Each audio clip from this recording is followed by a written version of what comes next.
Okay, so I got a couple things I want to go through today. We'll call it everything earnest money. So questions about earnest money and kind of how to handle earnest money. I'm going to share this real quick. Oh, it's not letting me share it. What's I doing? Just went in.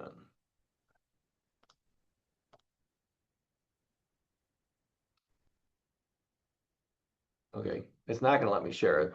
I got to do some setting on it that I don't know yet. I just switched the computer out, so um, I have to add things in from my last one, but I want to talk a little bit about earnest money. So the first one I want to talk about is the receipt, the confirmation of earnest money, and also just when we receive earnest money. Um, so on the rep C, the earnest money says it needs to be put into the brokerage. Now, that can be either the buyer's brokerage or the seller's brokerage. It doesn't have to be specified in the contract which one it's going to because it just says the brokerage on it. However, if you're going to put it anywhere other than the brokerage, we want to make sure that you have an addendum that's placed in that. So um, maybe Russ, if you could pull up the earnest money title one, and if you could pull up the what's the third one I want? The title company and then the resolution of earnest money. If you could pull that up for me, I think it'd be better if they see it. So any one of them can go. We want to make sure that it's into our account within 4 days. So once we receive it, we need to put it into our account. So you have 4 days to receive it and 4 days to put it in our account, which is a total of 8 days. Now, if you collect it on day one, then those 3 extra days go away, and then we have 4 days. So then we have five total for that. If they come in on the second day, same thing. We want to make sure we get that in. So that's if you're bringing a check into the office. Biggest thing with having a check come into the office is that if it's a personal check, which is fine, just realize that the office is going to hold that check. We're going to put it in, but we will not give it back to your client until it's cleared, which could be up to 10 days for that. So just prepare your client that if you go under contract, they bring us a personal check and then they cancel the contract and they want that earnest money back. As an office, we are not going to release that back to them until it's cleared our funds, and then we can send a check back to them. If they bring us a bank check, a cashier's check, then we can deposit that as it is. So that's one option. One option is they can bring in a check. Option number two is they can use Earnest, which is our wiring capability. It's in .loop. You can also do it through the app. That's for them to send us directly into our account. The only problem we see with that is if you don't have a contract and you use Earnest, then it's going to be deposited in our account. We're not supposed to be depositing money into our account unless you have a contract. So make sure you have an under contract before sending the Earnest request to your client. So once you have it under contract, you can send the request. They can receive the money. It comes right in. We'll get a notification. Brianna will get a notification. We'll have that in your loop so that you can have it. So those are the two ways that we want to work with earnest money. So what, Jason, what were the three forms you said you wanted? I think I got two of them, but The confirmation of earnest money, the title company one, and the resolution. okay, I got them. So whenever you're ready for them, you let me Yeah, know. pull up the confirmation one first Okay. with music. Whoops. Wrong button. Sorry. Name that tune. All right. Yeah, no kidding. Okay. You All good? right, so here's a confirmation of earnest money. You're going to fill this out. So biggest key with confirmation of earnest money is don't be filling this out unless you actually have earnest money. Once you fill this out and it says you've received it, you're now responsible for that. As an agent, we have one of our fiduciary duties is to keep track of all the money that comes in. So I think it's pretty easy to say don't sign this unless you have the earnest money. But unfortunately, we do see people sign it, get it over to the other side, and not necessarily have the earnest money in, thinking that they are going to put it in. So unless you've turned in the earnest money to the office, you've got the earnest money, Don't be signing this. You're going to fill it out, buyer's name, the agent's name, seller's property, so that everyone knows where it's going. Confirmation of earnest money, you're going to write the information right under that. It's between, and then the date you received it, which brokerage it's going into, and then how we received it. Personal check, cashier's check, direct wire, or real estate trust, or other. Okay, so go down on that one. Actually, I think that one's it on that. Okay, so when you receive earnest money, that's what I want you to do, is I want you to make sure you're getting that filled out, put it into your loop. It isn't required to send it to the seller. However, I would say it's best practices. And if you want to not have a whole bunch of problems with the listing agent, it's just best to send that to them. Now, the question I get on this, is it required to send it? There's nothing in the contract that says we have to confirm that we have it unless they ask directly to us. So I would just send it regardless. Okay. Now let's say that they don't want to put it into our brokerage. They want to put it into the title company. They're going to need to use an addendum, and it's called this deposit of earnest money with title insurance company addendum. This is just part of your real estate purchase contract. The thing that I want you to look at this is it's actually a pretty simple form. So when people are writing their contracts and they're saying, you know, I need to have this addendum in there. What we're wanting is this number one, the real estate addendum as follows: buyer and seller agree the earnest money deposit or deposit will be held with the title company instead of deposits the buyer's brokerage trust account. The reason for this is because we need, right now, the REPC specifically says it's going to be in the brokerage. You can't just change it and put it in the title company. So the problem that I've seen with this is that some agents, not in our brokerage, but another brokerage, they'll just be like, oh, we don't have a trust account, so I just automatically put it into the title company. Unless you have this addendum where both parties are agreeing that it's going to the title company, you cannot just automatically deposit it into the title company. That will create a problem for your client if you do that. And it really just comes with this attention here.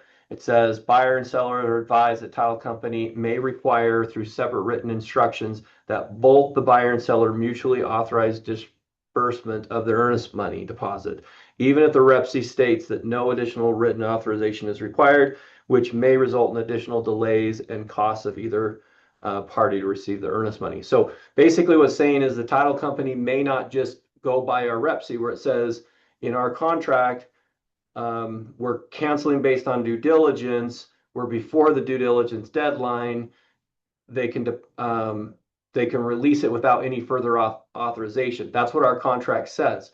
But you have to keep in mind that the contract does not obligate people who are not part of the contract. So the title company is not part of the REPC. They're not in there. They're not signing it. They're not working with it. So if they choose to not follow just automatic releasing it, which they usually don't, then they have to have both buyer and seller sign it. Now, with that being said, if in the brokerage, if you're canceling on and it's unclear on who's getting the earnest money, then we will actually require that as well. And then Russ, jump to the next one. We'll require two signatures as well, which is this resolution of earnest money dispute. Okay. Now there may not be a dispute. Everybody might agree that, hey, the earnest money is going to the seller or the earnest money is going to the buyer. But if it's unclear from our standpoint, from the brokerage standpoint, who it really should go to, we're going to have you create this resolution of earnest money.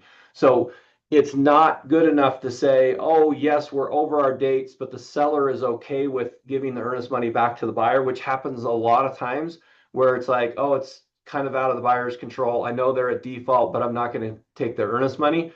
Just because the seller says they're not going to take the earnest money, if it looks like the earnest money should go to the opposite party, we're still going to have you filling out this form. So you shouldn't have a problem if the seller's already agreeing that it's going back to the buyer. They shouldn't have a problem signing this. The only time that they would have a problem signing it is if they don't agree where that earnest money is going. If they don't agree with earnest money's going and it's not clear, then as a brokerage, we're not going to just automatically give it back to your client. So just keep that in mind, that if we ever ask for the resolution, there's really two reasons for it. One is your cancellation is very unclear, or two, your client shouldn't be receiving their earnest money, but you're asking for the earnest money back. So that's the reasons that we would use these two addendums. Okay, any questions on any of these three?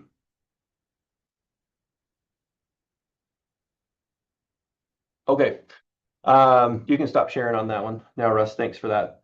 Okay, so the next issue that I want to address is one that we're starting to see. Well, we've seen it a couple times in the last week, and we've seen before as well. There's scenarios where the earnest money you're receiving exceeds the amount of commission you're going to make. Okay, so basically, your client's putting up a higher earnest money than your commission. And the way that we get paid, you get paid, but as the brokerage gets paid, is let's say that we'll just do easy numbers. The earnest money is $5,000. They deposit it with us in the company.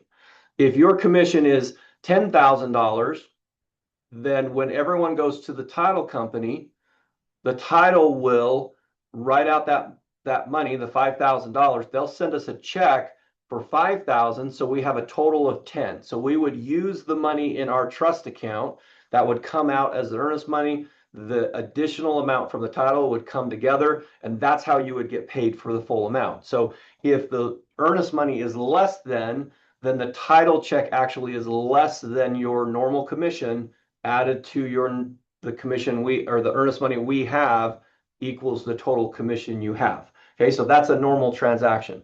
Now, let's say that you decided that you're going to do a $15,000 earnest money check. Okay, so $15,000 comes in, but your commission is only $5,000.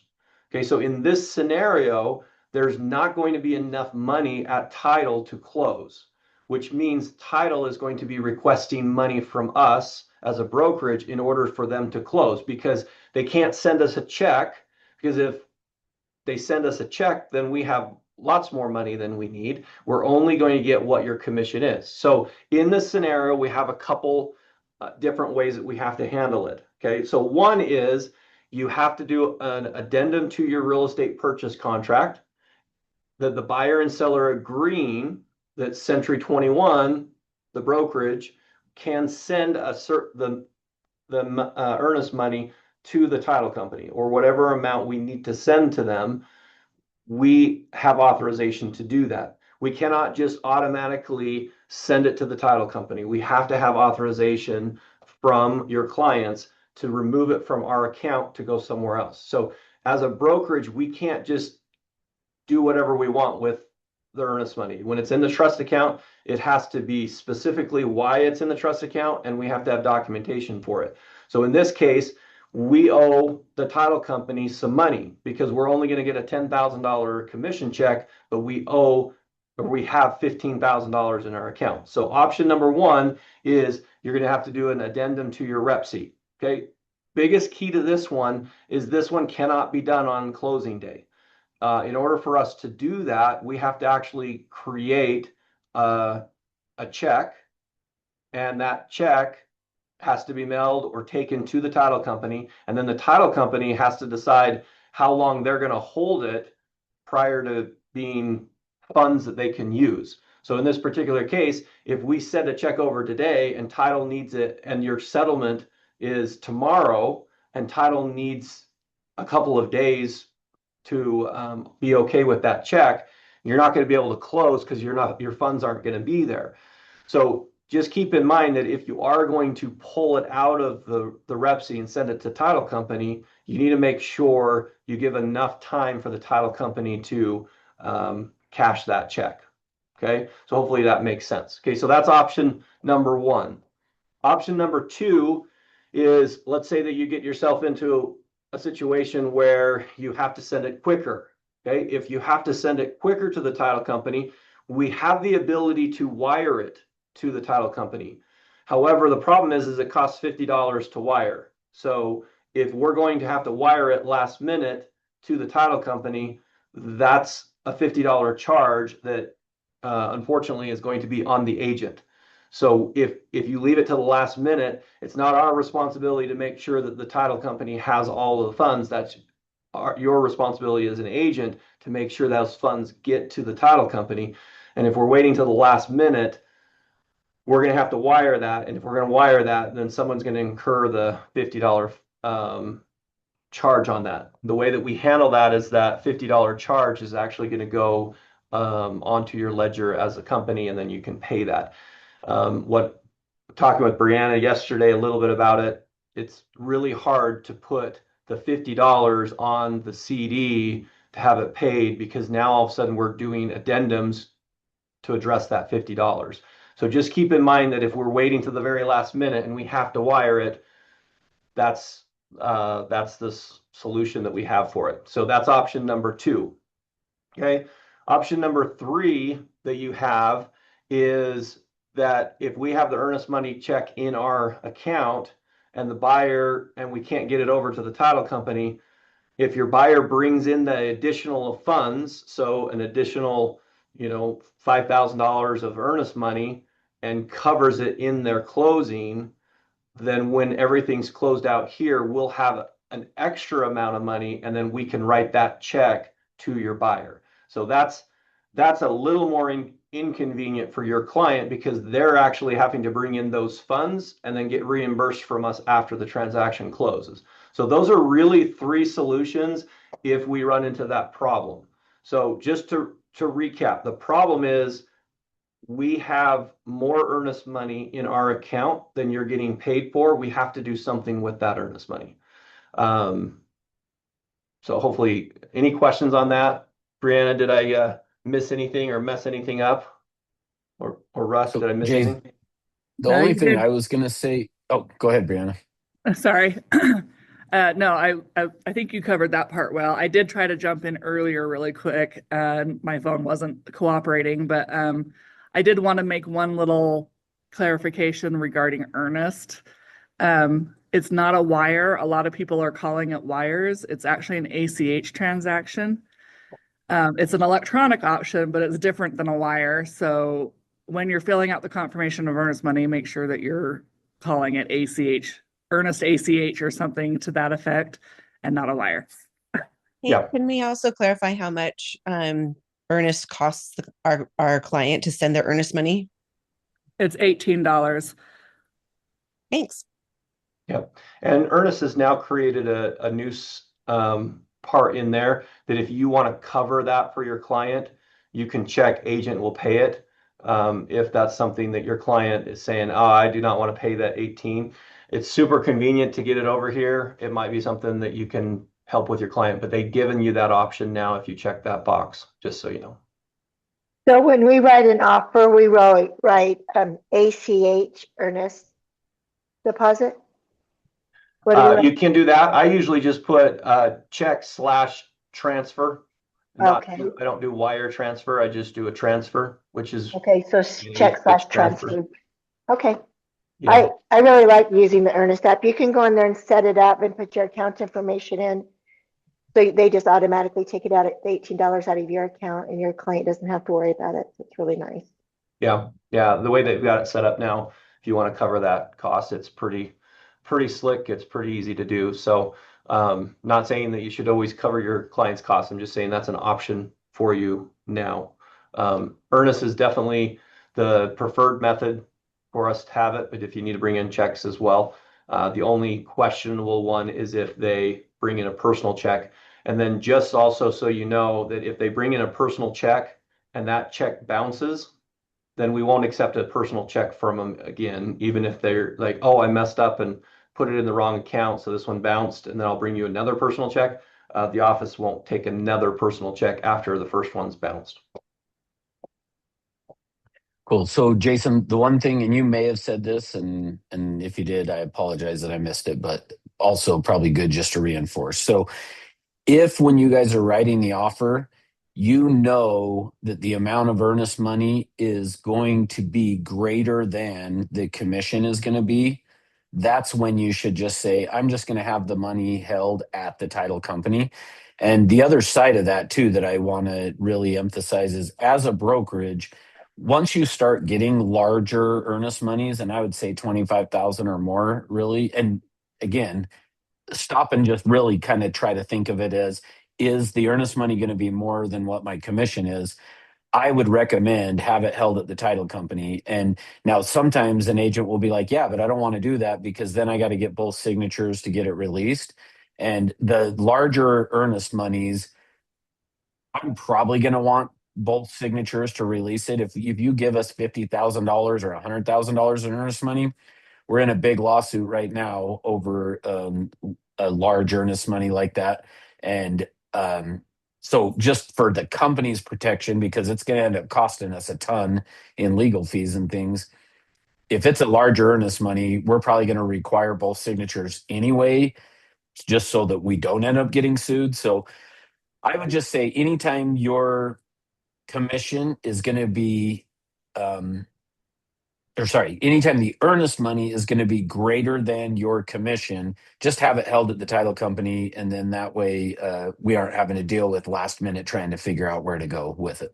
And then use the title company addendum, right? Correct.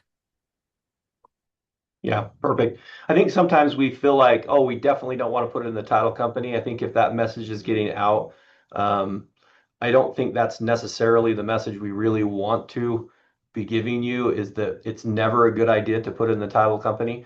Because there is definitely times that it's better to put it in the title company. I know we've had a couple cash deals coming in, and it had just been a lot easier if they would have transferred the earnest money to the title company rather than put it in the brokerage and then kept trying to move it back and forth. So there's definitely reasons to put it in the title company. So don't hesitate if that's makes sense for you. And what Russ said, if your if your commission is less than the earnest money, then we're going to have to make a change. And as a compliance group, we're looking at the files to make sure they're correct. We're not doing your commission and looking at the earnest money until it's close to closing. And it's typically an agent coming in panicking saying, hey, we need to get this earnest money over to title. So just be aware of that as you're doing your transactions, that this is a responsibility for you guys to catch prior to when you absolutely need it at your settlement, because we can help if there's plenty of time available for it. So any questions about earnest money? I do have a question. Okay. I don't know if this is a dumb question or not, but so say you're doing a relocation and you're going to get X amount of commission, but based on the purchase price and that commission, it's okay. But I'm trying to make this make sense. But because you're doing relocation, you're going to do some different splits. How does that work? Is it just a total commission, or you understand what I'm trying to say? Yeah, so from the brokerage standpoint, what we want to make sure is that we're covering the commission that's being paid out. So if the full amount of commission comes in and the earnest money is less than that, then once the money comes in, then Brianna and Julie can do the accounting stuff and separate it to, the relocation and any of the other places that's going. The problem comes in is, even with the relocation, is if we have a $15,000 earnest money and you're going to split up the $10,000, we're still going to be over the amount that we need. So as far as splitting it between agents, or if you're co-agenting something or you're doing a referral or any of that, what we want to make sure is that the full amount that we are responsible for comes into the brokerage so that we can divvy that out where it needs to go. Does that make sense? Or did I not understand the question? Yeah, that made sense. Thank you. Okay, perfect. Any other questions? Brianna, anything else that I missed? Jason, Okay, I had sure. a comment. A couple years ago, I had a client, and I didn't know this at the time, but the contract was in the trust name. So if it was trust of John Smith, and then he wrote a personal check, John Smith, and I was like, okay, I knew he had the money because he's actually a friend of ours, but he lives in California buying here and he travels a lot. And so, anyway, we deposited it. And then, of course, accounting said, hey, we can't do this, but, we have to give you this check, this amount back. I don't know if it was deposited or whatever. But anyway, then he had to like go to his bank and get a check from the trust. And it was kind of a pain. And I think you could run into maybe default if somebody wanted to be nasty about it because he didn't have the right check. But ours worked out, but I didn't know that, at the time. Yeah, just make sure that the funds that you have can be used. And we ran into this problem just a week ago where the buyer didn't source their funds correctly, and the lender said, they cannot use those funds. So they ended up having to bring additional amount of money into closing. And then at the end of that, we were able to give that client back to it. So just be aware of, how they're wanting to pay it. I think for most of us, we just kind of assume, oh, here's your earnest money. How do you want to pay it? And some buyers have never done this before or aren't familiar with how they should do it.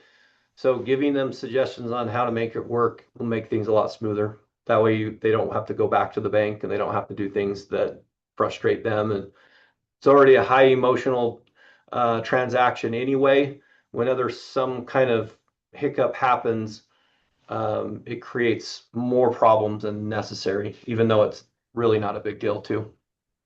Right. Like we know he has a ton of money, but I just didn't realize that the Rep C, if it's in the trust of John Smith, the earnest money check has to be trust of John Smith, not his personal check. So it caused a delay there. Yeah, makes sense. Tracy, one thing I want to make clear is, was it the brokerage requesting that or the lender? Because I don't know that we have a specific rule for that, but the lender would. The lender is the one that has to source the income. Right. It was a couple of years ago. I don't remember. I just remember that he had to it was probably the lender because I think you guys deposited it. And then it was a check and we had to wait to give him the funds back, which is no big deal for him. But then he had to go to the bank to get the check out of his trust in the trust name.